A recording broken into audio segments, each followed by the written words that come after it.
Hello ಗೆಳೆಯರೇ, ನಮ್ಮ ಲಾಯಕ್ಸ್ ಪ್ರಸ್ತುತಪಡಿಸುತ್ತಿರುವ ಕನ್ನಡದಲ್ಲಿ ದ ಹಿಂದೂ ವಿಶ್ಲೇಷಣೆಗೆ ಸ್ವಾಗತ. ಇವತ್ತು ನಾವು ಫೆಬ್ರವರಿ 20, 2022 ಹಿಂದೂ ವಿಶ್ಲೇಷಣೆಯನ್ನು ನೋಡಲಿದ್ದೇವೆ. ಇವತ್ತಿನ ಸುದ್ದಿ ವಿಶ್ಲೇಷಣೆಗೂ ಮುಂಚೆ ಇರುವಂತಹ ಸ್ಮಾಲ್ ಅನೌನ್ಸ್ಮೆಂಟ್ ಅಂದರೆ ಲಾ ಎಕ್ಸಲೆನ್ಸ್ ವತಿಯಿಂದ ಪ್ರಿಲಿಮ್ಸ್ ಕಮ್ ಮೇನ್ಸ್ ಬ್ಯಾಚನ್ನು ಆಫ್ಲೈನ್ ಮೋಡಲ್ಲಿ ಸ್ಟಾರ್ಟ್ ಮಾಡ್ತಾ ಇದ್ದಾರೆ. ಈ ಒಂದು ಬ್ಯಾಚ್ ನಿಮಗೆ ನಾಳೆಯಿಂದ ಸ್ಟಾರ್ಟ್ ಆಗ್ತಾ ಇದೆ, 21 ಫೆಬ್ರವರಿಯಿಂದ. ಈ ಬ್ಯಾಚಲ್ಲಿ ನಿಮಗೆ NCERT ಫೌಂಡೇಶನ್ ಇರುವಂಥದ್ದು ಮತ್ತು prelims cum mains offline classes ಇರುತ್ತೆ. ಪ್ರಿಲಿಮ್ಸ್ ಓರಿಯೆಂಟೆಡ್ ಇರುವಂತಹ ರ್ಯಾಪಿಡ್ ರಿವಿಷನ್ ಪ್ರೋಗ್ರಾಮ್ಗಳನ್ನು ಕಂಡಕ್ಟ್ ಮಾಡಲಾಗುತ್ತೆ ಮತ್ತು ಪ್ರಿಲಿಮ್ಸ್ ಮತ್ತು ಮೇನ್ ಸ್ಪೆಸಿಫಿಕ್ ಇರುವಂತಹ ಟೆಸ್ಟ್ ಸೀರೀಸ್ ವಿತ್ ಮೆಂಟರ್ಶಿಪ್ ಪ್ರೋಗ್ರಾಮನ್ನು ಸಹ ಕಂಡಕ್ಟ್ ಮಾಡಲಾಗುತ್ತೆ. ಸೊ ಈ ಒಂದು ಬ್ಯಾಚ್ಗೆ ಜಾಯ್ನ್ ಆಗಬೇಕು ಅನ್ನುವಂತಹ ಇಚ್ಛೆ ನಿಮ್ಮಲ್ಲಿದ್ದರೆ ಕೊಟ್ಟಿರುವಂತಹ ಕಾಂಟ್ಯಾಕ್ಟ್ಗೆ ಕಾಲ್ ಮಾಡ್ಬೋದು ಅಥವಾ QR ಕೋಡನ್ನು ಸ್ಕ್ಯಾನ್ ಮಾಡೋದ್ರ ಮುಖಾಂತರ ರಿಜಿಸ್ಟ್ರೇಷನನ್ನು ಪಡ್ಕೋಬೋದಾಗಿದೆ. ಇನ್ಸ್ಟಿಟ್ಯೂಷನ್ಗೆ ವಿಸಿಟ್ ಮಾಡಿದರೆ ನಿಮಗೆ ಕಂಪ್ಲೀಟಾಗಿ ಮಾಹಿತಿಯನ್ನು ಹೋಲಿಸ್ಟಿಕ್ ಆಗಿ ಕೊಡ್ತಾರೆ. ಏನೇ ಡೌಟ್ ಇದ್ದರೂ ಸಹ ಕ್ಲಾರಿಫೈ ಮಾಡ್ತಾರೆ. ಇವತ್ತಿನ ಮೊದಲನೇ article, why Omicron sub lineage BA.2 spreads faster than BA.1. ಈ ಒಂದು ಆರ್ಟಿಕಲನ್ನು ನಾವು ಸಿಲೆಬಸಲ್ಲಿ GS ಪೇಪರ್ 3 ನಡಿನಲ್ಲಿ ಸೈನ್ಸ್ಗೆ ಸಂಬಂಧಪಟ್ಟಂತೆ ಕನೆಕ್ಟ್ ಮಾಡ್ಕೋಬೋದು. ಸೊ ಈ ಒಂದು ಆರ್ಟಿಕಲಲ್ಲಿ ಎಂಫಸೈಸ್ ಮಾಡಿರುವಂತಹ ವಿಷಯ ಅಂತಂದರೆ, ನಮಗೆಲ್ಲ ತಿಳಿದಿರೋ ಹಾಗೆ ಈ ಒಂದು ಕೋವಿಡ್ ವೇರಿಯಂಟ್ ಏನಿದೆಯಲ್ಲ ಒಮಿಕ್ರಾನ್, ಇದರಲ್ಲಿ 3 ರೀತಿಯಾದಂತಹ ವೇರಿಯಂಟ್ಸನ್ನು ನಾವು ನೋಡ್ತಾ ಇದ್ದೀವಿ. ಒಂದು BA.1, BA.2 ಮತ್ತು BA.3. ಸೊ ಈ 3 ವೇರಿಯಂಟಲ್ಲಿ ಹೈಯೆಸ್ಟ್ ಇನ್ಫೆಕ್ಷನ್ ಮಾಡಿರೋದಂತಂದರೆ ಅಥವಾ ಫಾಸ್ಟಾಗಿ ಸ್ಪ್ರೆಡ್ ಆಗ್ತಾ ಇರೋದಂತಂದರೆ BA.2. ಸೊ ಫಸ್ಟ್ ಏನು BA.1 ಇತ್ತಲ್ಲ, ಇದಕ್ಕಿಂತ ನಾವು ಕಂಪೇರ್ ಮಾಡಿದಾಗ BA.2 ಆಗುತ್ತೆ ಅನ್ನೋದನ್ನು ಈ ಒಂದು ಆರ್ಟಿಕಲಲ್ಲಿ ಮೆನ್ಷನ್ ಮಾಡಿದ್ದಾರೆ. ಸೊ BA.3 ಏನು ನೋಡ್ತೀವಲ್ಲ, ಇದು ಆಲ್ಮೋಸ್ಟ್ ಸ್ಲೋ ಇದೆ ಅನ್ನೋದ್ರ ಬಗ್ಗೆಯೂ ಸಹ ಎವಿಡೆನ್ಸನ್ನು ಕೊಟ್ಟಿದ್ದಾರೆ. ಸೊ ಈ ಒಂದು ಆರ್ಟಿಕಲಲ್ಲಿ ಹಲವಾರು ಸ್ಯಾಂಪಲ್ಸ್ಗಳನ್ನು ತೆಗೆದುಕೊಂಡು ಅಥವಾ ಕೆಲವೊಂದಿಷ್ಟು ಇಂಡಿವಿಜುವಲ್ಗಳನ್ನು ಕನ್ಸಿಡರ್ ಮಾಡಿ ಪರ್ಟಿಕ್ಯುಲರ್ ವ್ಯಾಕ್ಸಿನ್ಸನ್ನು ಕೊಡೋದ್ರ ಮುಖಾಂತರ ಯಾವ ರೀತಿಯಾಗಿ ಪೇಷಂಟ್ ರಿಯಾಕ್ಟ್ ಮಾಡುತ್ತೆ, ಸೊ ಈ ಒಂದು ವ್ಯಾಕ್ಸಿನೇಷನ್ ಕೊಟ್ಟರೂ ಸಹ ಯಾವ ರೀತಿಯಾಗಿ ಡಿಸೀಸ್ ಸ್ಪ್ರೆಡ್ ಆಗುತ್ತೆ ಅನ್ನೋದ್ರ ಮೇಲೆ ಕೆಲವೊಂದಿಷ್ಟು ರಿಸರ್ಚನ್ನು ಮಾಡಿದ್ದಾರೆ. ಇಲ್ಲಿ ನಾವು ಎಕ್ಸಾಮಿನೇಷನ್ ಪರ್ಸ್ಪೆಕ್ಟಿವಲ್ಲಿ ಮಿನಿಮಮ್ 3 to 4 ಪಾಯಿಂಟ್ಸನ್ನು ಈಸಿಯಾಗಿ ಅರ್ಥ ಮಾಡ್ಕೋಬೇಕು. ಇವಾಗ ನಾವೇನು ವೇರಿಯಂಟ್ ನೋಡ್ತಾ ಇದ್ದೀವಲ್ಲ, BA.1, BA.2 ಅಥವಾ BA.3, ಯಾವ ರೀತಿಯಾಗಿ ಈ ವೇರಿಯಂಟ್ ಬರುತ್ತೆ? ಒಂದು ಮ್ಯೂಟೇಷನ್ನಿಂದಾಗಿ. ಸೊ ಮ್ಯೂಟೇಷನನ್ನು ನಾವು ಕಂಪೇರ್ ಮಾಡಿದಾಗ BA.1ಗೂ ಮತ್ತು BA.2ಗೂ ಹೆಚ್ಚಾಗಿರುವಂತಹ ಮ್ಯೂಟೇಷನ್ಸ್ ಏನಿಲ್ಲ. ಸೊ ಆಲ್ಮೋಸ್ಟ್ ಸಿಮಿಲರ್ ಇದೆ. ಕೆಲವೊಂದಿಷ್ಟು ವೇರಿಯಂಟಲ್ಲಿ ಮಾತ್ರ ಅಥವಾ ಸಮ್ ಮಿಸ್ಸಿಂಗ್ ಮ್ಯೂಟೇಷನ್ಸನ್ನು ನಾವು ಮಾತ್ರ ನೋಡ್ತಾ ಇದ್ದೀವಿ ಅನ್ನುವಂಥದ್ದನ್ನು ಇಲ್ಲಿ ಮೆನ್ಷನ್ ಮಾಡಿದ್ದಾರೆ. ಸೊ ಯಾವುದೇ ಒಂದು ವೈರಸ್ಗೆ ಒಂದು ಸೀಕ್ವೆನ್ಸ್ ಇರುತ್ತಲ್ಲ, ಆ ಒಂದು ಜೆನೆಟಿಕ್ ಸೀಕ್ವೆನ್ಸಲ್ಲಿ ಕೆಲವೊಂದಿಷ್ಟು ಚೇಂಜಸ್ ಆಗ್ತಾ ಬರುತ್ತೆ. ಹೇಗೆ ಅದು ಬೇರೆ ಬೇರೆ ವೇರಿಯಂಟ್ ಆಗುತ್ತಲ್ಲ, ಆ ರೀತಿಯಾಗಿ ಸೆಲೆಕ್ಟಿವ್ ಅಡ್ವಾಂಟೇಜಸನ್ನು ಅದು ಹೇಗೆ ಒಂದು ಆರ್ಗ್ಯಾನಿಸಮಲ್ಲಿ ಅಡಾಪ್ಟ್ ಮಾಡ್ಕೋಬೇಕಲ್ಲ, ತಮ್ಮ ಒಂದು ಬೆಳವಣಿಗೆಯನ್ನು ಅಡಾಪ್ಟ್ ಮಾಡ್ಕೊಳೋದಕ್ಕೋಸ್ಕರ ಕೆಲವೊಂದಿಷ್ಟು ಚೇಂಜಸನ್ನು ಮಾಡ್ತಾ ಹೋಗುತ್ತಲ್ಲ, ಆವಾಗ ಆ ಒಂದು ಜೆನೆಟಿಕ್ ಸೀಕ್ವೆನ್ಸಲ್ಲಿ ಚೇಂಜಸ್ ಆಗ್ತಾ ಇರುತ್ತೆ. ಇದನ್ನು ನಾವು ಮ್ಯೂಟೇಷನ್ ಅಂತ ಕರಿತಾ ಇದ್ದೀವಿ. ಸೊ ಒಂದು ಸೆಲೆಕ್ಟಿವ್ ಅಡ್ವಾಂಟೇಜಸನ್ನು ನಾವು BA.2 ನಡಿನಲ್ಲಿ ನಾವು ನೋಡ್ತಾ ಇದ್ದೀವಿ. BA.1ಗೆ ಕಂಪೇರ್ ಮಾಡಿದಾಗ BA.2ನಲ್ಲಿ ನೋಡ್ತಾ ಇದ್ದೀವಿ ಅನ್ನುವಂಥದ್ದನ್ನು ನಾವು ಇಲ್ಲಿ ನೋಡ್ಬೋದು. ಇನ್ನು ಎಕ್ಸ್ಪೆರಿಮೆಂಟಲ್ಲಿ ನಾವು ಕಂಪೇರ್ ಮಾಡಿದಾಗ, ಫಾರ್ ಎಕ್ಸಾಂಪಲ್, ಇವಾಗ ಒಬ್ಬ ಇಂಡಿವಿಜುವಲ್ಗೆ ನಾವು ಇವತ್ತು ವ್ಯಾಕ್ಸಿನೇಷನನ್ನು ಮಾಡಿಸಿದ್ದೀವಿ, ಅಥವಾ ಆ ಒಬ್ಬ ವ್ಯಕ್ತಿ ಈ ಮೊದಲು ಇನ್ಫೆಕ್ಷನ್ಗೆ ಒಳಗಾಗಿದ್ದಾನೆ. ಸೊ ಅವ್ರಿಗೆ ಈ ಮೊದಲೇ ಕೋವಿಡ್ ಅಟ್ಯಾಕ್ ಆಗಿರುತ್ತೆ. ಸೊ ಈ ನಿಟ್ಟಿನಲ್ಲಿ ವ್ಯಾಕ್ಸಿನೇಷನ್ ಆದರೂ ಇರ್ಬೋದು ಅಥವಾ ಮೊದಲು ಇನ್ಫೆಕ್ಷನ್ ಆದರೂ ಆಗಿರ್ಬೋದು. ಈ ಸ್ಟೇಜ್ ನಡಿನಲ್ಲಿ ಅವರು ಕಂಪ್ಲೀಟಾಗಿ ಆ ಒಂದು ಇನ್ಫೆಕ್ಷನಿಂದ ಫೈಟ್ ಮಾಡಿರಬೇಕು. ಅಂದರೆ ಅವರಲ್ಲಿ ಇರುವಂತಹ ಇಮ್ಯೂನ್ ಸಿಸ್ಟಮಲ್ಲಿ ಕಂಪ್ಲೀಟಾಗಿ ನ್ಯೂಟ್ರಲೈಸೇಷನ್ ಆಗಬೇಕು. ಆ್ಯಂಟಿಬಾಡಿ ಮತ್ತು ಆ್ಯಂಟಿಜನ್ಗಳ ಒಂದು ನ್ಯೂಟ್ರಲೈಸೇಷನ್ ಆಗಬೇಕು. ಸೊ ಈ ಸ್ಟೇಜ್ಗೆ ಅವ್ರು ಬಂದಾಗ, ಕಂಪ್ಲೀಟ್ ನ್ಯೂಟ್ರಲೈಸೇಷನ್ ಆದಾಗ ಅವ್ರಿಗೆ ಈ ಒಂದು ಒಮಿಕ್ರಾನ್ ಮ್ಯಾಕ್ಸಿಮಮ್ ಅಟ್ಯಾಕ್ ಆಗಲ್ಲ. ಆದರೆ ಒಂದು ವೇಳೆ ಈ ಒಂದು ನ್ಯೂಟ್ರಲೈಸೇಷನ್ ಸ್ಟೇಜಿಗೆ ಅವ್ರ ಇಮ್ಯೂನ್ ಸಿಸ್ಟಮ್ ಹೋಗಿರಲಿಲ್ಲ ಅಂತಂದರೆ BA.2 ಅವ್ರಿಗೆ ಈಸಿಯಾಗಿ ಇನ್ಫೆಕ್ಷನ್ ಆಗುತ್ತೆ. ಸೊ ಯಾರು ನ್ಯೂಟ್ರಲೈಸೇಷನ್ ಸ್ಟೇಜಿಂದ ಎಸ್ಕೇಪ್ ಆಗಿರ್ತಾರಲ್ಲ, ಅವ್ರಿಗೆ ಹೆಚ್ಚಾಗಿ BA.2 ಸಬ್ ಲೀನೇಜ್ ಅಥವಾ ಒಮಿಕ್ರಾನ್ ವೇರಿಯಂಟು ಅಟ್ಯಾಕ್ ಆಗಿರೋದನ್ನು ನಾವು ನೋಡ್ಬೋದಾಗಿದೆ. ಸೊ ಎಕ್ಸ್ಪೆರಿಮೆಂಟನ್ನು ನಾವು ಮಾಡುವಾಗ ಇವಾಗ BA.2 ಮತ್ತು BA.1 ಯಾವ ರೀತಿಯಾಗಿ ಅದರ ಒಂದು ನ್ಯೂಟ್ರಲೈಸೇಷನ್ ಆಗ್ಬೋದು ಅಂತ ನಾವು ಕಂಪ್ಯಾರಿಸನನ್ನು ಮಾಡಿದಾಗ BA.2ಗೆ ನಾವು ಹೆಚ್ಚಿನ ಆ್ಯಂಟಿಬಾಡೀಸ್ಗಳನ್ನು ಕೊಡಬೇಕಾಗುತ್ತೆ. ಸೊ ಕಂಪ್ಯಾರಿಟಿವಲ್ಲಿ ನಾವು ಇಲ್ಲಿ ನೋಡಿದಾಗ BA.1ನಲ್ಲಿ ನಾವು ಕಡಿಮೆ ಆ್ಯಂಟಿಬಾಡೀಸಿಂದ ಬೇಗ ನ್ಯೂಟ್ರಲೈಸೇಷನ್ ಮಾಡ್ಬೋದು. ಸೊ ಇದರಿಂದಾಗಿ ಇಲ್ಲಿ ನಾವು ಅರ್ಥ ಮಾಡ್ಕೋಬೇಕಾಗಿರೋದಂತಂದರೆ BA.1 ವೇರಿಯಂಟಿಗೆ ನಾವು ನ್ಯೂಟ್ರಲೈಸೇಷನ್ ಮಾಡುವಂಥ ಒಂದು ಸಿಚುವೇಶನ್ ಇರುತ್ತಲ್ಲ, ಅದು ಫಾಸ್ಟಾಗಿರುತ್ತೆ. ಸೊ ವ್ಯಾಕ್ಸಿನೇಷನ್ ಆಗಿದ್ದರೆ ಸಾಕು, ಅಥವಾ ಆ ವ್ಯಕ್ತಿನಲ್ಲಿ ಆಲ್ರೆಡಿ ನ್ಯೂಟ್ರಲೈಸೇಷನ್ ಸ್ಟೇಜ್ ಬಂದಾಗ ಈಸಿಯಾಗಿ ಇನ್ಫೆಕ್ಷನಿಂದ ದೂರ ಇರ್ಬೋದು ಅನ್ನುವಂಥದ್ದನ್ನು ನೋಡ್ಬೋದು. ಆದರೆ BA.2ನಲ್ಲಿ ನಾವು ನ್ಯೂಟ್ರಲೈಸೇಷನ್ ಆಗಿರುವಂಥ ಒಂದು ಕಂಡೀಷನು ಜಾಸ್ತಿ ಆಗಿರಬೇಕಾಗುತ್ತೆ. ಸೊ BA.2 ವೇರಿಯಂಟು ಸ್ಪ್ರೆಡ್ ಆಗೋದಕ್ಕೂ ಇದು ಒಂದು ರೀಸನ್ ಅಂತಲೂ ಸಹ ಕೊಡಲಾಗುತ್ತೆ. ಹಾಗೂ BA.2 ಅನ್ನೋದು ಇವತ್ತು ಇಮ್ಯೂನ್ ಸಿಸ್ಟಮ್ ವೀಕ್ ಇದೆ ಅನ್ನೋದ್ರಿಂದ ಅಟ್ಯಾಕ್ ಆಗ್ತಿದೆ ಅಂತ ಅನ್ನೋದಕ್ಕಿಂತನೂ ಇವತ್ತು ಟ್ರಾನ್ಸ್ಮಿಷನ್ ಆಗ್ತಾ ಇದೆಯಲ್ಲ, ಒಬ್ಬರಿಂದ ಒಬ್ಬರಿಗೆ ಹರಡುವಂಥ ಒಂದು ಸ್ಪೀಡ್ ಜಾಸ್ತಿ ಇದೆ ಅನ್ನೋದನ್ನು ಸಹ ಎಂಫಸೈಸ್ ಮಾಡಿದ್ದಾರೆ. ಇಮ್ಯುನಿಟಿಗೆ ಅಷ್ಟೊಂದು ಇದು ಇಂಪ್ಯಾಕ್ಟ್ ಆಗ್ತಾ ಇಲ್ಲ ಅನ್ನೋಂಥ ಒಂದು ಕನೆಕ್ಟಿವಿಟಿಯನ್ನು ಕೊಟ್ಟಿದ್ದಾರೆ. ಸೊ ನಾವು ನೋಡ್ಬೋದು ಡೆತ್ ಆಲ್ಮೋಸ್ಟ್ ಕಡಿಮೆ ಇದೆಯಲ್ಲ, ಸೊ ಹಾಗಾಗಿ ಇಮ್ಯುನಿಟಿಗೆ ಅಷ್ಟೊಂದಿಲ್ಲ ಇದು, ಬಟ್ ಜನರಲಾಗಿ ಒಬ್ಬರಿಂದ ಒಬ್ರಿಗೆ ಹರಡ್ತಾ ಇದೆ ಅನ್ನುವಂಥ ಎವಿಡೆನ್ಸನ್ನು ನಾವು ಇಲ್ಲಿ ನೋಡ್ಬೋದು. ಸೊ ಒಟ್ಟಾರೆಯಾಗಿ ಇಲ್ಲಿ ನ್ಯೂಟ್ರಲೈಸೇಷನ್ ಆಧಾರದ ಮೇಲೆ ರಿಸರ್ಚನ್ನು ಮಾಡಲಾಗಿದೆ. ಯಾವ ರೀತಿಯಾಗಿ ಆ್ಯಂಟಿಬಾಡಿ ಮತ್ತು ಆ್ಯಂಟಿಜನ್ನು ನ್ಯೂಟ್ರಲೈಸ್ ಸ್ಟೇಜಿಗೆ ಬಂದಿರುತ್ತೆ, ಆ ಟೈಮಲ್ಲಿ ನಾವು ವೈರಸ್ ಅಟ್ಯಾಕ್ ಆದಾಗ ಯಾವ ರೀತಿಯಾಗಿ ಒಂದು ಇಂಡಿವಿಜುವಲ್ ರೆಸ್ಪಾಂಡ್ ಮಾಡುತ್ತೆ ಅನ್ನುವಂಥ ಒಂದು ಸಾಲಿಡ್ ಎವಿಡೆನ್ಸು. ಜೊತೆಗೆ ಮ್ಯೂಟೇಷನ್ ಅಂತಂದರೆ ಏನು? ಮ್ಯೂಟೇಷನ್ ಅಂತಂದರೆ ಯಾವುದೇ ಒಂದು ಆರ್ಗ್ಯಾನಿಸಮಲ್ಲಿರುವಂತಹ ಜೆನೆಟಿಕ್ ಸೀಕ್ವೆನ್ಸಲ್ಲಿ ಚೇಂಜಸ್ ಆಗ್ತಾ ಹೋಗುತ್ತೆ. ಇದಕ್ಕೆ ಮೇಜರ್ ಆಗಿರುವಂತಹ ಕಾರಣ ಅಂತಂದರೆ ಎನ್ವಿರಾನ್ಮೆಂಟ್ ಇದನ್ನು ಡಿಟರ್ಮೈನ್ ಮಾಡುತ್ತೆ. ಯಾವುದೇ ಒಂದು ಆರ್ಗ್ಯಾನಿಸಮು ಯಾವ ಎನ್ವಿರಾನ್ಮೆಂಟಲ್ಲಿ ಅದು ಬದುಕ್ತಾ ಇರುತ್ತಲ್ಲ ಅಲ್ಲಿ ಬೇಕಾಗಿರುವಂಥ ಅಡಾಪ್ಟೇಷನ್ಗೋಸ್ಕರ, ಸೊ ಏನಾದರೂ ಎನ್ವಿರಾನ್ಮೆಂಟಲ್ಲಿ ಚೇಂಜಸ್ ಆಗಿದೆ ಅಂತಂದಾಗ ಅದು ಚೇಂಜ್ ಮಾಡ್ತಾ ಹೋಗುತ್ತೆ. ಸೊ ಇದು ಜನ್ರೇಷನ್ ಟು ಜನ್ರೇಷನ್ ಪಾಸ್ ಆಗ್ತಾ ಹೋಗುತ್ತೆ. ಏನು ಚೇಂಜಸನ್ನು ಮಾಡ್ಕೊಂಡಿರುತ್ತಲ್ಲ ಅಥವಾ ಏನು ಅಡಾಪ್ಟೇಷನನ್ನು ಮಾಡ್ಕೊಂಡಿರ್ತಾರಲ್ಲ ಅದು ಬೇರೆ ಒಂದು ಜನ್ರೇಷನ್ಗೆ ಟ್ರಾನ್ಸ್ಮಿಷನ್ ಆಗ್ತಾ ಹೋಗುತ್ತೆ. ಸೊ ಮ್ಯೂಟೇಷನ್ನ ಒಂದು ಬೆನಿಫಿಟ್ ಅಂತ ಹೇಳ್ಬೋದು. ಸೊ ನಮಗೆ ಮ್ಯೂಟೇಷನ್ ಅಂದರೆ ಏನು ಅನ್ನೋದ್ರ ಬಗ್ಗೆ ಕ್ಲಿಯರ್ ಆಯಿತು, ಮತ್ತು ಯಾವ ರೀತಿಯಾಗಿ ಆ್ಯಂಟಿಜನ್ ಮತ್ತು ಆ್ಯಂಟಿಬಾಡೀಸ್ ಇವತ್ತು ನ್ಯೂಟ್ರಲೈಸೇಷನ್ ಮಾಡುವಂಥ ಒಂದು ರೇಟು ಇವತ್ತು ಇನ್ಫೆಕ್ಷನ್ ಸ್ಪ್ರೆಡ್ ಆಗೋದನ್ನು ಡಿಟರ್ಮೈನ್ ಮಾಡ್ತಾ ಇದೆ ಅನ್ನುವಂಥದ್ದನ್ನು ಸಹ ನೋಡ್ಕೊಂಡ್ವಿ. ಇಷ್ಟು ನಮಗೆ ಎಕ್ಸಾಮಿನೇಷನ್ ಪರ್ಸ್ಪೆಕ್ಟಿವಲ್ಲಿ ಹೆಲ್ಪ್ ಆಗುತ್ತೆ. ಮತ್ತು ಕೆಲವೊಂದಿಷ್ಟು ಸರ್ತಿ ಎಷ್ಟು ಸಿಂಪಲ್ ಕ್ವಶನ್ ಕೇಳಿರ್ತಾರೆ ಅಂತಂದರೆ ನಾವೇ ಓವರ್ ಥಿಂಕಿಂಗ್ ಮಾಡೋದ್ರ ಮುಖಾಂತರ ಏನೇನೋ ಕನೆಕ್ಟ್ ಮಾಡ್ಕೊಂಡು ಅದನ್ನು ಮಿಸ್ ಮಾಡ್ಕೊಂಡಿರ್ತೀವಿ. ಫಾರ್ ಎಕ್ಸಾಂಪಲ್ ಇವಾಗ BA.2 recently news it is related to ಅಂತ ಮೆನ್ಷನ್ ಮಾಡಿ 4 ಆಪ್ಷನ್ಸನ್ನು ಕೊಟ್ಟಿರ್ತಾರೆ. ವೈರಸ್ಸು, ಪ್ರೋಟೋಸೋವಾ, ಸೊ ಫಂಗೈ, ಈ ಥರ 4-5 ಆಪ್ಷನ್ಸನ್ನು ಕೊಟ್ಟಾಗ ಇದು ಡೈರೆಕ್ಟಾಗಿ ನಾವು ವೈರಸ್ ಅಂತ ಹಾಕ್ಬಿಡ್ಬೋದು. ಸೊ ಕೇವಲ ಒಮಿಕ್ರಾನ್ ಅಂತ ಮೆನ್ಷನ್ ಮಾಡಿರಲ್ಲ. ಸೊ ಒಮಿಕ್ರಾನ್ ಅಂತಂದರೆ ಎಲ್ಲರೂ ಮಾಡಿರ್ತಾರೆ ಅನ್ನುವಂಥದ್ದು. ಸೊ BA.2 ಅಂತ ಅಷ್ಟೇ ಮೆನ್ಷನ್ ಮಾಡಿನೂ ಸಹ ಕೇಳಿರ್ತಾರೆ. ಸೊ ರೀಸೆಂಟಾಗಿ ನಾವು ಒಂದು ಕ್ವಶನ್ ಪೇಪರಲ್ಲಿ ನೋಡಿದ್ದೀನಿ, ತುಂಬ ಜನ ಅದನ್ನು ರಾಂಗ್ ಮಾಡುವಂಥ ಚಾನ್ಸಸ್ಸು ಇರುತ್ತೆ. ಸೊ ಹಾಗಾಗಿ ನಾವು ಕ್ಲೀನಾಗಿ ನ್ಯೂಸ್ ಪೇಪರಲ್ಲಿ ಬಂದಿರುವಂಥ ಟರ್ಮಿನಾಲಜೀಸ್ಗಳನ್ನು, ಅದರಲ್ಲೂ ಸೈನ್ಸ್ ಆ್ಯಂಡ್ ಟೆಕ್ನಾಲಜಿಗೆ ಸಂಬಂಧಪಟ್ಟಂತೆ ನ್ಯೂಸ್ ಪೇಪರ್ ನಮಗೆ ತುಂಬ ಬಿಗ್ಗೆಸ್ಟ್ ರಿಸೋರ್ಸ್. ಸೊ ಹಾಗಾಗಿ ಸಂಡೇ ನ್ಯೂಸ್ ಪೇಪರಲ್ಲಿ ನಾವು ಹೆಚ್ಚಾಗಿ ಸೈನ್ಸ್ ಆ್ಯಂಡ್ ಟೆಕ್ನಾಲಜಿ ಮೇಲೆ ವರ್ಕ್ ಮಾಡಬೇಕು ಅನ್ನುವಂಥದ್ದು. ಇನ್ನು ಮುಂದಿನ article, can dark matter be composed even partly of black holes. ಈ ಒಂದು ಆರ್ಟಿಕಲನ್ನು ನಾವು ಸಿಲೆಬಸ್ಸಲ್ಲಿ GS ಪೇಪರ್ 3 ನಡಿನಲ್ಲಿ ಸೈನ್ಸ್ ಆ್ಯಂಡ್ ಟೆಕ್ನಾಲಜಿಗೆ ಸಂಬಂಧಪಟ್ಟಂತೆ ಕನೆಕ್ಟ್ ಮಾಡ್ಕೋಬೋದು. ಆರ್ಟಿಕಲಲ್ಲಿರುವಂಥ ಇನ್ಫಾರ್ಮೇಷನು ನಮಗೆ ಫಿಸಿಕ್ಸ್ ಬೇಸಿಕ್ ಸೈನ್ಸ್ಗೆ ನಾವು ಕನೆಕ್ಟ್ ಮಾಡುವಂಥದ್ದು. ಸೊ ಇಲ್ಲಿ ಮೇಜರಾಗಿ ನಾವು ಮಾತಾಡ್ತಾ ಇರುವಂಥದ್ದು ಯೂನಿವರ್ಸಲ್ಲಿರುವಂತಹ ಡಾರ್ಕ್ ಮ್ಯಾಟರ್ ಮತ್ತು black hole, then gravitational full. So ಈ 3 ಕಾನ್ಸೆಪ್ಟ್ ಅಥವಾ ಈ 3 ಟರ್ಮಿನಾಲಜಿಗೆ ಸಂಬಂಧಪಟ್ಟಂತೆ ಪಾಯಿಂಟ್ಸ್ಗಳನ್ನು ನಾವು ಇಲ್ಲಿ ರೆಡಿ ಮಾಡ್ಕೋಬೇಕು. ಸೊ ಫಸ್ಟು ಯೂನಿವರ್ಸಲ್ಲಿ ಇವತ್ತು ನಾವು ಡಾರ್ಕ್ ಮ್ಯಾಟರನ್ನು ನೋಡ್ತಾ ಇದ್ದೀವಿ. ಸೊ ಈ ಒಂದು ಡಾರ್ಕ್ ಮ್ಯಾಟರು ಬೇರೆ ಒಂದು ಯೂನಿವರ್ಸ್ ಜೊತೆಗೆ ಯಾವ ರೀತಿಯಾದಂಥ ಇಂಟ್ರ್ಯಾಕ್ಟ್ ಮಾಡುತ್ತೆ ಅಂತಂದರೆ ಗ್ರಾವಿಟೇಷನಲ್ ಪುಲ್ನ ಮುಖಾಂತರ. ಸೊ ಗ್ರಾವಿಟೇಷನಲ್ ಪುಲ್ಲಿಂದ ಇವತ್ತು ಯೂನಿವರ್ಸಲ್ಲಿ ಅಥವಾ ವಿಶ್ವದಲ್ಲಿ ಇಂಟ್ರಾಕ್ಷನ್ ನಡೀತಾ ಇದೆ ಅನ್ನುವಂಥದ್ದನ್ನು ನೋಡ್ಬೋದು. ಈ ಒಂದು ಡಾರ್ಕ್ ಮ್ಯಾಟರ್ ಏನಿದೆಯಲ್ಲ ಯೂನಿವರ್ಸಲ್ಲಿ, ಇದರಲ್ಲಿರುವಂತಹ ಕಾಂಪೋನೆಂಟ್ಸ್ಗಳು ಅಥವಾ ಎಲಿಮೆಂಟರಿ ಮಟೀರಿಯಲ್ಸ್ಗಳು ಯಾವ್ಯಾವಿದಾವೆ ಅಂತ ಪತ್ತೆ ಹಚ್ಚೋದೇ ಈ ಒಂದು ರಿಸರ್ಚ್ನ ನಾವು ಇಲ್ಲಿ ನೋಡ್ಬೋದು. ಸೊ ಈ ಒಂದು ಇಮೇಜನ್ನು ನೀವು ನೋಡಿದಾಗ ಕ್ಲಿಯರಾಗಿ ಅರ್ಥ ಆಗುತ್ತೆ. ಇದು ಡಾರ್ಕ್ ಮ್ಯಾಟರ್ ಅಂತ ನಾವು ಕನ್ಸಿಡರ್ ಮಾಡಿದಾಗ ಇಲ್ಲಿ ಏನು ಬ್ಲ್ಯಾಕ್ ಹೋಲ್ಗಳ ಒಂದು ಚಿತ್ರ ಐತಲ್ಲ, ಇದು ಪಾರ್ಟ್ಲಿ ಇರ್ಬೋದು ಅಥವಾ ನಮ್ಮ ಒಂದು ಯೂನಿವರ್ಸಲ್ಲಿ ಕಾಂಪೋಸಿಷನಲ್ಲಿ ನಾವು ಅಥವಾ ಎಲಿಮೆಂಟರಿ ಪಾರ್ಟಿಕಲಲ್ಲಿ ಬ್ಲ್ಯಾಕ್ ಹೋಲ್ಸ್ ಮೇಜರ್ ಆಗಿದ್ದಾವೆ ಅನ್ನೋದನ್ನು ಎವಿಡೆನ್ಸ್ ಕೊಡ್ತಾ ಇದ್ದಾರೆ. ಸೊ ಇದು ಯಾವ ರೀತಿಯಾಗಿ ಇಂಪ್ಯಾಕ್ಟ್ ಆಗೋದು, ರಿಸರ್ಚನ್ನು ಯಾವ ರೀತಿಯಾಗಿ ಕನೆಕ್ಟ್ ಮಾಡಿದ್ದಾರೆ ಅಂತಂದರೆ ಬೇಸಿಸ್ ಅಂತಂದರೆ ಗ್ರಾವಿಟೇಷನಲ್ ಪುಲ್. ಸೊ ಈ ಒಂದು ರಿಸರ್ಚ್ ನಡಿನಲ್ಲಿ ನಾವು ನೋಡ್ಬೋದು. ಇನ್ನು ಈ ಒಂದು ಯೂನಿವರ್ಸ್ ಅಥವಾ ಡಾರ್ಕ್ ಮ್ಯಾಟರಲ್ಲಿ ಏನೇನು ಕಾಂಪೋಸಿಷನ್ ಇದೆ, ಏನೇನು ಎಲಿಮೆಂಟರಿ ಪಾರ್ಟಿಕಲ್ ಇದೆ ಅನ್ನೋದನ್ನು ಈ ಪ್ಯಾರಾಗ್ರಾಫಲ್ಲಿ ನೋಡ್ಬೋದು. 3 ಪಾರ್ಟನ್ನು ನಾವು ಇಲ್ಲಿ ಕನ್ಸಿಡರ್ ಮಾಡಬೇಕು. ಒಂದು, ಕೆಲವೊಂದಿಷ್ಟು ಗ್ಯಾಲಕ್ಸೀಸ್ಗಳೇನಿದಾವಲ್ಲ ಅದು ಡಾರ್ಕ್ ಮ್ಯಾಟರಲ್ಲಿ ಎಂಬಿಡ್ ಆಗಿದ್ದಾವೆ.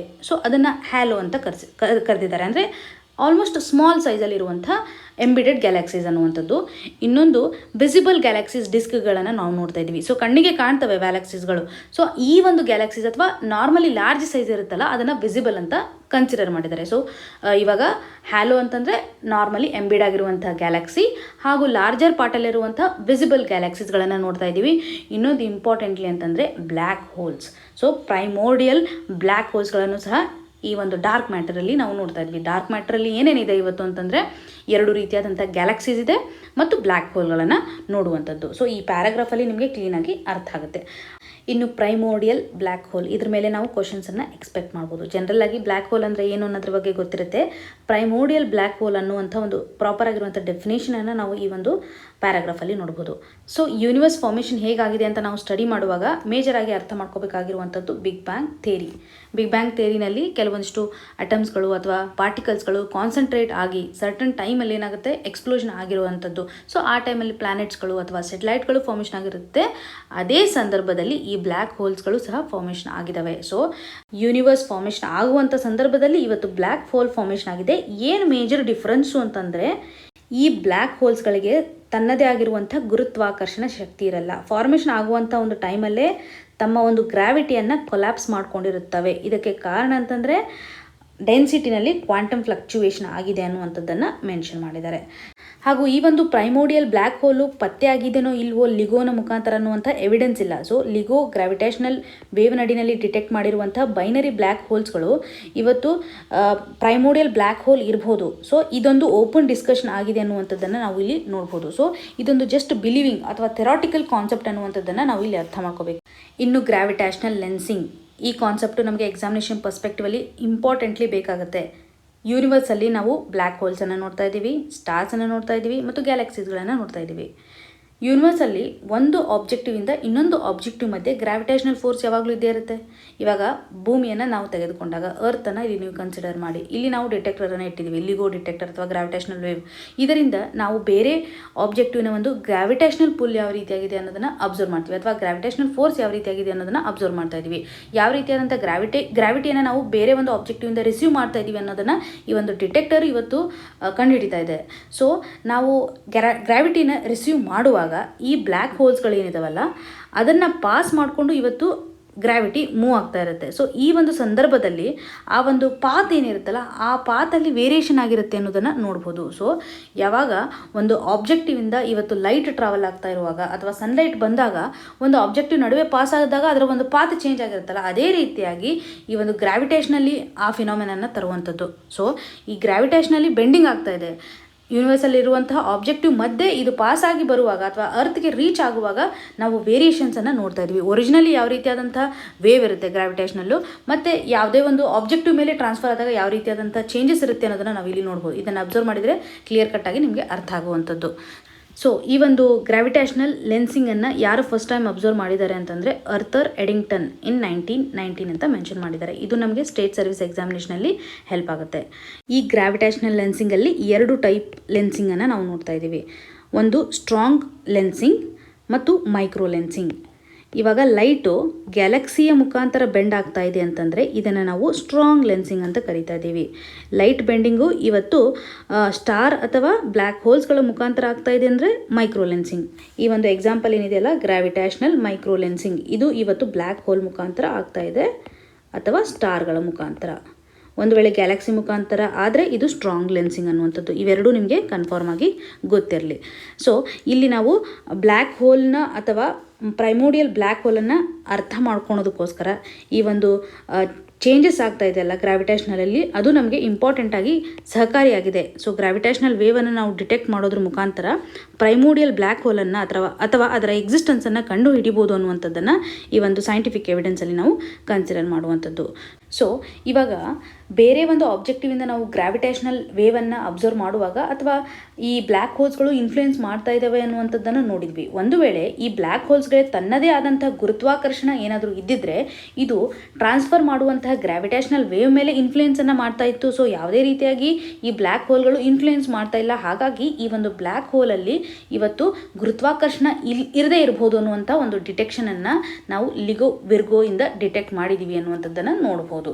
ಸೊ ಬ್ಲ್ಯಾಕ್ ಹೋಲ್ಗೆ ತನ್ನದೇ ಆದಂತಹ ಇವತ್ತು ಗುರುತ್ವಾಕರ್ಷಣೆ ಇಲ್ಲ ಅಂತನ್ನುವಂಥ ಸಿಚುವೇಶನ್ ಇರುತ್ತಲ್ಲ, ಇದನ್ನು ಪ್ರೈಮೋಡಿಯಲ್ ಬ್ಲ್ಯಾಕ್ ಹೋಲ್ ಅಂತೀವಿ ಅನ್ನೋದ್ರ ಬಗ್ಗೆ ನಮಗೆ ಕ್ಲಾರಿಟಿ ಇರಬೇಕು. ಸೊ ಇಲ್ಲಿ ನಾವು 3 ಕಾನ್ಸೆಪ್ಟ್ ನೀಟಾಗಿ ಅರ್ಥ ಮಾಡ್ಕೋಬೇಕು. ಪ್ರೈಮೋಡಿಯಲ್ ಬ್ಲ್ಯಾಕ್ ಹೋಲ್ ಅಂದರೆ ಏನು ಅನ್ನುವಂಥದ್ದು, ಗ್ರಾವಿಟೇಷನಲ್ ಲೆನ್ಸಿಂಗ್ ಯಾವ ರೀತಿಯಾಗಿ ಆಗುತ್ತೆ ಅನ್ನುವಂಥದ್ದು, ಹಾಗೂ ಡಾರ್ಕ್ ಮ್ಯಾಟರಲ್ಲಿ ಯಾವ ರೀತಿಯಾದಂಥ ಕಂಟೆಂಟ್ ಇದ್ದಾವೆ ಅಥವಾ ಎಲಿಮೆಂಟರಿ ಪಾರ್ಟಿಕಲ್ಸ್ ಇದ್ದಾವೆ ಅನ್ನೋದ್ರ ಬಗ್ಗೆ 3 ಪ್ರಾಪರ್ ಆಗಿರುವಂಥ ಕಾನ್ಸೆಪ್ಟು ನಿಮಗೆ ಕ್ಲಿಯರ್ ಇರಲಿ. ಎಕ್ಸಾಮಿನೇಷನ್ ಪರ್ಸ್ಪೆಕ್ಟಿವಲ್ಲಿ ಡೈರೆಕ್ಟ್ ಕ್ವಶನ್ಸನ್ನು ಎಕ್ಸ್ಪೆಕ್ಟ್ ಮಾಡ್ಬೋದಾಗಿದೆ. ಇಲ್ಲಿ ನಿಮಗೆ ಒಂದು ಕ್ವಶನನ್ನು ಕೇಳೋದಾದರೆ, ನಾವು ಇರುವಂಥ ಗ್ಯಾಲಕ್ಸಿ ನೇಮ್ ಏನಿದೆ ಅಥವಾ ನಮ್ಮ ಸೋಲಾರ್ ಸಿಸ್ಟಮ್ ಯಾವ ಗ್ಯಾಲಕ್ಸಿ ಒಳಗಡೆ ಬರುತ್ತೆ ಅನ್ನೋದನ್ನು ಕಮೆಂಟ್ ಸೆಕ್ಷನಲ್ಲಿ ಮೆನ್ಷನ್ ಮಾಡಬೇಕು. ಗ್ಯಾಲಕ್ಸಿ ನೇಮನ್ನು ನೀವು ಮೆನ್ಷನ್ ಮಾಡಿ. ಇನ್ನು ಮುಂದಿನ article, new observations help explain the universe most energetic objective. ಈ ಒಂದು ಆರ್ಟಿಕಲನ್ನು ಅಗೇನ್ ನಾವು GS ಪೇಪರ್ 3 ನಡಿನಲ್ಲಿ ಬೇಸಿಕ್ ಸೈನ್ಸ್ಗೆ ಕನೆಕ್ಟ್ ಮಾಡುವಂಥದ್ದು. ಆರ್ಟಿಕಲಲ್ಲಿರುವಂಥ ಇನ್ಫಾರ್ಮೇಷನ್ನು ನಮಗೆ ಇವಾಗ ನಾವೇನು ಸ್ಟಡಿ ಮಾಡಿದ್ವಲ್ಲ ಈ ಮೊದಲು ಬ್ಲ್ಯಾಕ್ ಹೋಲ್ಗೆ ಕನೆಕ್ಟ್ ಆಗುವಂತೆ ಹೊಸದೊಂದು ಎವಿಡೆನ್ಸ್ ಅಥವಾ ಹೊಸದೊಂದು ರಿಸರ್ಚನ್ನು ಈ ಒಂದು ಆರ್ಟಿಕಲಲ್ಲಿ ಎಕ್ಸ್ಪ್ಲೇನ್ ಮಾಡಿದ್ದಾರೆ. ಸೊ ಏನು ಹೇಳಿದ್ದಾರೆ, ಬ್ಲ್ಯಾಕ್ ಹೋಲ್ ಬಗ್ಗೆ ಯಾವ ರೀತಿ ಕನೆಕ್ಟ್ ಮಾಡಿದ್ದಾರೆ. ಇವಾಗ ತಾನೇ ನನಗೊಂದು ಕ್ವಶನ್ ಕೇಳಿದೆ, ನಮ್ಮ ಸೋಲಾರ್ ಸಿಸ್ಟಮ್ ಇರುವಂತಹ ಗ್ಯಾಲಕ್ಸಿ ಯಾವುದು, ಅಥವಾ ನಮ್ಮ ಗ್ಯಾಲಕ್ಸಿ ಯಾವುದು ಅಂತ ಕೇಳಿದ್ನಲ್ಲ. ನಮ್ಮ ಗ್ಯಾಲಕ್ಸಿ ಮಿಲ್ಕಿ ವೇ. ಈ ಒಂದು ಮಿಲ್ಕಿ ವೇನಲ್ಲಿರುವಂಥ ಸೆಂಟರಲ್ಲಿ ನಾವು ಬ್ಲ್ಯಾಕ್ ಹೋಲನ್ನು ನೋಡ್ತಾ ಇದ್ದೀವಿ. ಸೊ ಇದ್ರ ಬಗ್ಗೆ ನಾವು ಇನ್ಫಾರ್ಮೇಷನನ್ನು ನೋಡ್ತಾ ಇದ್ದೀವಿ. ನಮ್ಮ ಗ್ಯಾಲಕ್ಸಿ ಮತ್ತು ಬೇರೆ ಗ್ಯಾಲಕ್ಸಿಯಲ್ಲಿರುವಂತಹ ಬ್ಲ್ಯಾಕ್ ಹೋಲನ್ನು ಕಂಪ್ಯಾರಿಸನ್ ಮಾಡಿದ್ದಾರೆ. ಸೊ ಜನರಲ್ ಆಗಿ ಸೂಪರ್ ಮಾಸಿವ್ ಬ್ಲ್ಯಾಕ್ ಹೋಲ್ ಯಾವ ರೀತಿಯಾಗಿರುತ್ತೆ, ಸೊ ಇದು ಹೆಂಗೆ ಹೆಲ್ಪ್ ಆಗುತ್ತೆ ಅನ್ನೋದ್ರ ಬಗ್ಗೆ ಇಲ್ಲಿ ಕೊಟ್ಟಿದ್ದಾರೆ. ಈ ಸೂಪರ್ ಮಾಸಿವ್ ಬ್ಲ್ಯಾಕ್ ಹೋಲ್ನ ಸೈಜನ್ನು ಯಾವ ರೀತಿಯಾಗಿ ಕಂಪೇರ್ ಮಾಡಿದ್ದಾರೆ ಅಂತಂದರೆ, ನಮ್ಮ ಸೂರ್ಯನ ಅಥವಾ ಸಣ್ಣ ಸೈಜ್ಗೆ ಕಂಪೇರ್ ಮಾಡಿದಾಗ 4 ಮಿಲಿಯನ್ ಟೈಮ್ಸ್ ಅಷ್ಟು ಬಿಗ್ ಆಗಿರುವಂಥ ಮಾಸನ್ನು ನಾವು ಸೂಪರ್ ಬ್ಲ್ಯಾಕ್ ಹೋಲಲ್ಲಿ ನೋಡ್ತಾ ಇದ್ದೀವಿ ಅನ್ನುವಂಥದ್ದನ್ನು ನೋಡ್ಬೋದು. ಹಾಗೂ ಈ ಒಂದು ಸೂಪರ್ ಮಾಸಿವ್ ಬ್ಲ್ಯಾಕ್ ಹೋಲ್ ಫಿನಾಮಿನಾವನ್ನು ಬೇರೆ ಒಂದು ಗ್ಯಾಲಕ್ಸಿನಲ್ಲಿ ಕಂಡುಹಿಡಿದಿದ್ದಾರೆ. ಈ ಒಂದು ಗ್ಯಾಲಕ್ಸಿ ನೇಮ್ ಏನಂತಂದರೆ ಗ್ಯಾಲಕ್ಸಿ ಮೆಸ್ಸಿಯರ್ 77. ಈ ಒಂದು ಗ್ಯಾಲಕ್ಸಿಯಲ್ಲಿ ಸೂಪರ್ ಮಾಸಿವ್ ಬ್ಲ್ಯಾಕ್ ಹೋಲ್ ಇದೆ ಅನ್ನುವಂಥದ್ದನ್ನು ಈ ಪ್ಯಾರಾಗ್ರಾಫಲ್ಲಿ ನೋಡ್ಬೋದು. ನೇಮನ್ನು ನೆನ್ಪಿಟ್ಕೊಳೋಕ್ಕೆ ಟ್ರೈ ಮಾಡಿ, ಇದು ಇಂಪಾರ್ಟೆಂಟಾಗಿ ನಮಗೆ ಹೆಲ್ಪ್ ಆಗುತ್ತೆ.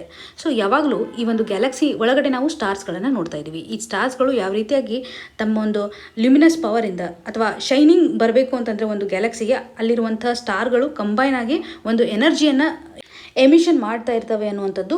ಅಗೇನ್ ಇದರಲ್ಲಿ ಬಿಗ್ ಬ್ಯಾಂಗ್ ಥಿಯರಿನ ಒಂದು ಸಪೋರ್ಟನ್ನು ತೊಗೊಂಡಿದ್ದಾರೆ. ಬಿಗ್ ಬ್ಯಾಂಗ್ ಥಿಯರಿ ಆಗಿರೋದು ಯಾವಾಗ ಅಂತಂದಾಗ 13.8 ಬಿಲಿಯನ್ ಇಯರ್ಸ್ ಆಗೋ ಅನ್ನುವಂಥದ್ದು ನಮಗೆ ಗೊತ್ತಿರಬೇಕು. ಹಾಗೂ ನಾವು ಇವಾಗ ತಾನೇ ಅಬ್ಸರ್ವ್ ಮಾಡಿದ್ವಲ್ಲ, ನಮ್ಮ ಗ್ಯಾಲಕ್ಸಿನಲ್ಲಿರುವಂತಹ ಈ ಒಂದು ಸೂಪರ್ ಮಾಸಿವ್ ಬ್ಲ್ಯಾಕ್ ಹೋಲ್ನ ಒಂದು ಸೈಜು ನಮ್ಮ ಸನ್ಗಿನೂ ಎಷ್ಟು ಬಿಗ್ಗೆಸ್ಟ್ ಇದೆ ಅನ್ನುವಂಥದ್ದನ್ನು, ಯಾವ ರೀತಿಯಾಗಿ ಅದು ಇಷ್ಟು ಬಿಗ್ ಆಗಿದೆ ಅಂತಂದಾಗ, ಇವಾಗ ಗ್ಯಾಲಕ್ಸಿಯಲ್ಲಿರುವಂಥ ಸ್ಟಾರ್ಸ್ಗಳು ಎಮಿಷನ್ ಮಾಡುವಂಥ ಎನರ್ಜಿಯಲ್ಲಿರ್ಬೋದು ಅಥವಾ ಗ್ಯಾಸ್ ಪಾರ್ಟಿಕಲ್ಸ್ ಏನಿರುತ್ತಲ್ಲ ಅದೆಲ್ಲ ಸೂಪರ್ ಮಾಸಿವ್ ಬ್ಲ್ಯಾಕ್ ಹೋಲಲ್ಲಿ ಫಾಲ್ ಆಗ್ತಾ ಹೋಗುತ್ತೆ. ಸೊ ಇದರಿಂದ ಒಂದು ರಾಕ್ ಫಾರ್ಮೇಷನ್ ಆಗಲಿ ಅಥವಾ ಕಂಪ್ಲೀಟಾಗಿ ಕ್ಲೌಡಿ ಅಥವಾ ಟೈನಿ ಮಟೀರಿಯಲ್ಸು ಅದನ್ನು ಸರೌಂಡ್ ಆಗ್ತಾ ಒಂದು ಬ್ಲ್ಯಾಕ್ ಹೋಲ್ ಫಾರ್ಮೇಷನ್ ಆಗಿರುವಂಥದ್ದನ್ನು ನಾವು ನೋಡ್ಬೋದು. ಅದರ ಒಂದು ಮಾಸ್ ಗೇನ್ ಆಗ್ತಾ ಇರುವಂಥ ಒಂದು ಪ್ರೊಸೆಸನ್ನು ಇಲ್ಲಿ ನೋಡ್ಬೋದು. ಹೈಡ್ರೋಜನ್ ಕಂಟೆಂಟು ಸಹ ಈ ಒಂದು ಸೂಪರ್ ಮಾಸಿವ್ ಬ್ಲ್ಯಾಕ್ ಹೋಲಲ್ಲಿ ಇರುತ್ತೆ ಅನ್ನುವಂಥದ್ದನ್ನು ಇಲ್ಲಿ ಮೆನ್ಷನ್ ಮಾಡಲಾಗಿದೆ. ಸೊ ಈ ಒಂದು ಸೂಪರ್ ಮಾಸಿವ್ ಬ್ಲ್ಯಾಕ್ ಹೋಲ್ನ ಒಂದು ಡೆನ್ಸಿಟಿ ಮ್ಯಾಕ್ಸಿಮಮ್ ಇರೋದ್ರಿಂದ ಈವನ್ ಅಲ್ಲಿ ಲೈಟ್ ಪಾಸ್ ಆದರೂ ಸಹ ಎಸ್ಕೇಪ್ ಆಗೋಕ್ಕಾಗಲ್ಲ ಅನ್ನುವಂಥದ್ದನ್ನು ನಾವು ಇಲ್ಲಿ ನೋಡ್ಬೋದು. ಈ ಮೊದಲು ನಾವು ಪ್ರೈಮೋಡಿಯಲ್ ಬ್ಲ್ಯಾಕ್ ಹೋಲನ್ನು ನೋಡಿದ್ವಿ. ಅಲ್ಲಿ ಗ್ರಾವಿಟೇಷನಲ್ ಪುಲ್ ಅನ್ನುವಂಥ ಫ್ಯಾಕ್ಟರ್ ಇರಲ್ಲ. ಸೊ ನಾರ್ಮಲಿ ಬ್ಲ್ಯಾಕ್ ಹೋಲ್ ಅಂತ ಮೆನ್ಷನ್ ಮಾಡಿದಾಗ ಸೊ ಅಲ್ಲಿ ಡೆನ್ಸಿಟಿ ಮ್ಯಾಕ್ಸಿಮಮ್ ಇರೋದ್ರಿಂದ ಅದರದೇ ಆದಂಥ ಒಂದು ಗ್ರಾವಿಟೇಷನಲ್ ಪುಲ್ ಇರುತ್ತೆ ಅನ್ನುವಂಥದ್ದನ್ನು ನೋಡ್ಬೋದು.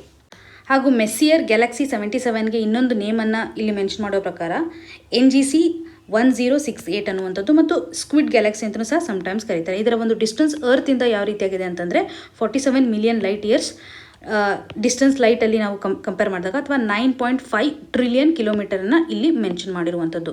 ಮತ್ತು ಈ ಒಂದು ಗ್ಯಾಲಕ್ಸಿಯ ಸೈಜು ನಮ್ಮ ಸನ್ಗೆ ಕಂಪೇರ್ ಮಾಡಿದಾಗ 10 ಮಿಲಿಯನ್ ಟೈಮ್ಸ್ ಅಷ್ಟು ಬಿಗ್ಗರ್ ಇದೆ ಅನ್ನುವಂಥ ಮಾಸ್ ಲೆವೆಲಲ್ಲಿ ಮೆನ್ಷನ್ ಮಾಡಿದ್ದಾರೆ. ಸೊ ಯೂನಿಫೈಡ್ ಮಾಡೆಲನ್ನು ನಾವು ಯಾವ ಅಬ್ಸರ್ವೇಟರಿ ಅಥವಾ ಟೆಲಿಸ್ಕೋಪಿಂದ ಅರ್ಥ ಮಾಡ್ಕೊಂಡಿದ್ದೀವಿ ಅಂತಂದರೆ ಚಿಲೀಸ್ ಅಟಕಾಮಾ ಡೆಸರ್ಟಲ್ಲಿ ಇರುವಂಥ ಟೆಲಿಸ್ಕೋಪ್ನ ಮುಖಾಂತರ ಇವತ್ತು ನಾವು ಈ ಅಬ್ಸರ್ವೇಷನ್ಸನ್ನು ನೋಡ್ತಾ ಇದ್ದೀವಿ ಅನ್ನುವಂಥ ಇನ್ಫಾರ್ಮೇಷನನ್ನು ಸಹ ಇಲ್ಲಿ ಮೆನ್ಷನ್ ಮಾಡಿದ್ದಾರೆ. ಸೊ ಇಲ್ಲಿ ಮೇಜರಾಗಿ ಬ್ಲ್ಯಾಕ್ ಹೋಲ್ನ ಒಂದು ಮಾಸ್ ಇಂಟೆನ್ಸ್ ಆಗೋದಕ್ಕೋಸ್ಕರ ಕಾರಣ ಏನು ಅನ್ನೋದು ನಮಗೆ ಪ್ರೊಬ್ಯಾಬ್ಲಿ ಗೊತ್ತಿರಬೇಕು. ಅಲ್ಲಿರುವಂಥ ಡಸ್ಟ್ ಪಾರ್ಟಿಕಲ್ ಆಗಲಿ ಅಥವಾ ಕ್ಲೌಡ್ ಇರಲಿ, ಇವೆಲ್ಲ ಸೇರಿಬಿಟ್ಟು ಅದರ ಒಂದು ಮಾಸನ್ನು ಅಥವಾ ಡೆನ್ಸಿಟಿಯನ್ನು ಇವತ್ತು ಇನ್ಕ್ರೀಸ್ ಮಾಡಿದೆ ಅನ್ನುವಂಥದ್ದು.